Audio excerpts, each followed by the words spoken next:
बहू ने बेचा ससुराल। रेशमा बहुत ही सीधी और नेक दिल स्वभाव की लड़की होती है। उसकी शादी भावेश से होती है। रेशमा स्वभाव की बहुत अच्छी थी। वो बहुत चैरिटी करती, रास्ते में चलते हुए यूं ही कोई भूखा दिख गया तो उसकी भी मदद करती। बेटी बेटी बहुत भूख लगी है। बहुत दिन है उसे खाने का एक निवाला तक नहीं खाया बेटी। अब चिंता मत कीजिए काका, यहाँ पास ही में एक ढाबा है, चलिए मेरे साथ, मैं आपको पेट भर के खाना खिलाती हूँ, आइए। रेशमा उस बूढ़े आदमी को ढाबे में ले जाती है और उसे ढेर सारा खाना खिलाती है। भगवान तुम्हें हमेशा खुश रखे बेटी, मन तृप्त हो गया आज। थैंक यू काका, ये लीजिए, ये कुछ पैसे हैं, ये भी रख लीजिए, काम आएंगे। चलिए चलती हूँ, अपना ध्यान रखिएगा। ऐसे ही रास्ते में अगर कोई भिखारी या गरीब दिख जाए तो रेशमा उसे खाना खिलाती और पैसे भी देती। अब तो लोग उसके घर तक आने लग जाते हैं भीख मांगने। दीदी दीदी बहुत भूख लगी है दीदी। मैडम कुछ पैसे दे दो मैडम, मदद कर दो मैडम, रात में बहुत ठंड लगती है, रहने को छत भी नहीं है, फुटपाथ पर सोना पड़ता है। अब रुकिए आप लोग, मैं अभी आई। रेशमा कुछ पैसे और कंबल लाती है और उन भिखारियों को देती है। ये लीजिए, अपना ख्याल रखिए और पेट भर के खाना खा लेना इन पैसों से, ठीक है? धन्यवाद दीदी। धन्यवाद मैडम। रेशमा को इतना दान पुण्य करते देख उसके ससुराल में सास मनोरमा, ससुर केशवलाल और पति भावेश को बहुत खुशी महसूस होती है। वाकई में बहुत भाग्यशाली हैं हम, जो हमें रेशमा जैसी दयावान बहू मिली है। क्यों मनोरमा जी? हाँ जी केशवलाल जी, बात तो आपने सही कही। रेशमा बहू बहुत अच्छी है। आजकल के ज़माने में ऐसी बहू मिलना मानो रेगिस्तान में तालाब मिलने के बराबर हो। बहुत ही अलग विचारों वाली लड़की है। आखिर बीवी किसकी है? कभी कभार कोई घर के दरवाजे पर आकर खाना मांगता तो रेशमा उसे खाना दे देती, लेकिन उसके साथ साथ वो घर का सामान भी मांगने लगता है। मालकिन हमें जूते दे दो ना, पैर में पहनने के लिए कुछ भी नहीं है, रोज पत्थर से टकरा टकरा कर पैर छील रहे हैं।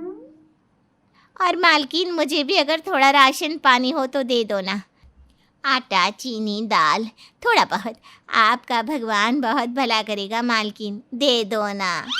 जी जी, आप लोग बस यहीं पर रुकिए, मैं अभी लाती हूँ।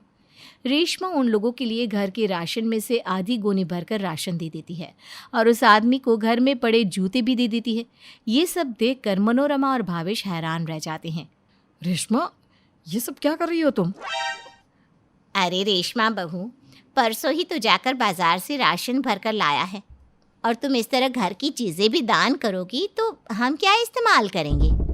माँ जी, हमें ऐसा नहीं कहना चाहिए, क्या पता हमसे ज़्यादा इन्हें ज़रूरत हो, इसलिए इतना नहीं सोचते और दे देते हैं। ये लीजिए, ये रख लीजिए आप दोनों। भावेश, कुछ पैसे दे दो ना। ओहो, तुम्हारी पर्स तो यहीं पर है। रेशमा भावेश की पर्स में से कुछ पैसे निकालकर उन गरीबों को दे देती है। अब धीरे धीरे रोज़ाना घर के बाहर भीड़ इकट्ठा होने लगती है और रेशमा बहू सबको खुश करके भेजती है। यहाँ तक कि उसने अब घर वालों के नए नवेले महंगे कपड़ों को भी दान करना शुरू कर दिया था। ये लो, ये शर्ट लो, ये साड़ी आप ले लो, ये लो काका, ये कुर्ता ले लो। घर वाले ये सब देखकर परेशान हो जाते हैं और अपना सर पकड़ लेते हैं। हे भगवान, ये सब क्या कर रही है ये पागल बहू? अरे दान पुण्य के नाम पर अपने ही ससुराल को बेचने के पीछे तुली हुई है ये तो, कोई रोको इसे। रेशमा बहू, वो मेरा 5,000 का कुर्ता है, तुम्हारी शादी में पहना था, उसे भी तुमने दान कर दिया। हे भगवान। अरे नहीं, मेरे नए शर्ट्स। रेशमा, हमारी बात तो सुनो, ये सारे नए कपड़े दान मत करो। हाय राम, मुझे तो चक्कर आ रहे हैं, कोई मुझे बचाओ। ये मेरी बहू के अंदर कौन से दान धर्म करने वाली चुड़ैल की आत्मा घुस गई है? रेशमा किसी की भी एक नहीं सुनती और लगातार नॉन स्टॉप दान करती ही रहती है। वहीं ससुराल वाले परेशान। बाद में वो सब रेशमा को खूब सुनाते हैं। अरे काम की न काज की, दुश्मन अनाज की, एक एक करके सारा सामान देते जा रही है ये लड़की तो। अरे तुझे कोई अकल वकल है कि नहीं? या फिर यूं ही ठान लिया है कि बस अपने ससुराल को बेच कर रहूंगी? रेशमा, दान धर्म करना गलत बात नहीं है और ना ही हम तुम्हें उसे करने से रोक रहे हैं, लेकिन अपने दान धर्म पर थोड़ा सा कंट्रोल करो, क्योंकि कोई भी चीज़ हद से ज़्यादा की जाए तो वो हानिकारक होती है। आप सबको मेरे दान धर्म से नहीं, मेरे लोगों को सम्मान देने से प्रॉब्लम है, मुझे सब पता है।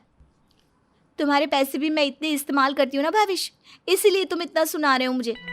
नहीं रेशमा बहू, बात को समझने की कोशिश करो, गुस्से में कुछ भी मत बोलो। हमें तुम्हारे दान धर्म से कोई ऐतराज़ नहीं है, ये बात हम बार बार दोहरा रहे हैं। रेशमा बिना कुछ कहे मुंह बनाकर वहाँ से चली जाती है। घर वालों के इतने समझाने के बावजूद भी रेशमा बाज नहीं आती और वो बेहिसाब दान करती ही रहती है। अगर घर वालों में से कोई उसे कुछ कह दे तो वो उनसे झगड़ा कर देती और रूठ जाती। अब तो उसने ससुराल को आधा खाली कर दिया था। हाय राम, बालों में लगाने के लिए तेल नहीं है, चाय बनाने के लिए चीनी नहीं है। मेरे पास तो एक भी जुराबे नहीं बचे, और तो और रेशमा ने ब्रश और कॉलगेट भी दे दिया है दान में, और मेरे तो सारे कुर्ते दान कर दिया है रेशमा बहू ने। मैं क्या पहनूं अभी? इस लड़की ने हम सबको कंगाल कर दिया। आखिर 50% ससुराल का सामान बेच ही दिया। अब हम क्या करेंगे? ये भगवान उठा लो, ये दिन भी क्यों देखने मिला। दूसरों का भला कर रही है और अपनों का नुकसान। रेशमा के ससुराल वाले बहुत चिंताग्रस्त हो चुके थे। रोज़ाना सुबह 7 बजे से ही रेशमा के घर के बाहर लोगों की धक्का मुक्की शुरू हो जाती और रोड जाम हो जाता और भिखारी आपस में चिल्लाने लगते, पहले मैं। नहीं, पहले मैं। मनोरमा को ये सब देखकर बहुत गुस्सा आता है। उसे आस पड़ोस से कॉल आने लगते हैं। अरे ओ बेवकूफ़ बुढ़िया, अपनी बहू से कह के अपनी धर्मशाला कहीं और जाकर खोले। अरे मेरे पति को दफ्तर जाना है, लेकिन इतनी भीड़ इकट्ठा हो गई है कि इंसान चाह कर भी नहीं चल पाएगा इस भीड़ में से। जल्दी से कुछ कर, वरना तेरी बहू को और तुझे जेल भेज दूंगी। चिल्लाओ, सब मुझ पर ही चिल्लाओ, मैं ही सब कर रही हूँ ना। रोड पर ट्रैफिक जम जाने के बाद पुलिस की वैन्स वहां पर आ जाती है और तभी भिखारी आपस में लड़ कर एक दूसरे की पोल खोल देते हैं। अरे ओए घनचक्कर, चल चल, दफा हो जा यहाँ से। कभी काला पेंट करके आता है तो कभी हाथ शर्ट में डालकर आता है। कितना उल्लू बनाएगा और मैडम को। और तू कौन सा दूध का धुला है घोचू?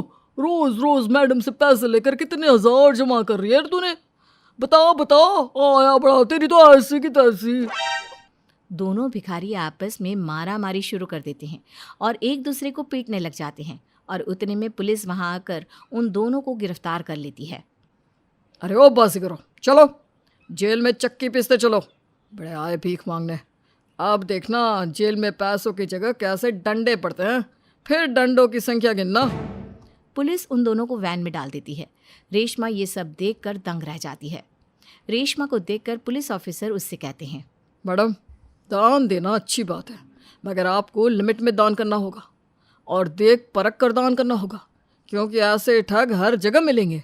इसलिए दिल से नहीं, दिमाग से काम लीजिए। यही कहना है बस। पुलिस इतना कहकर चले जाते हैं। रेशमा की अकल ठिकाने आ जाती है और वो उस दिन के बाद देख परख कर और समझदारी से दान करती है और उसके बर्ताव में भी काफ़ी अच्छा बदलाव आ जाता है, जिससे ससुराल वाले खुश हो जाते हैं।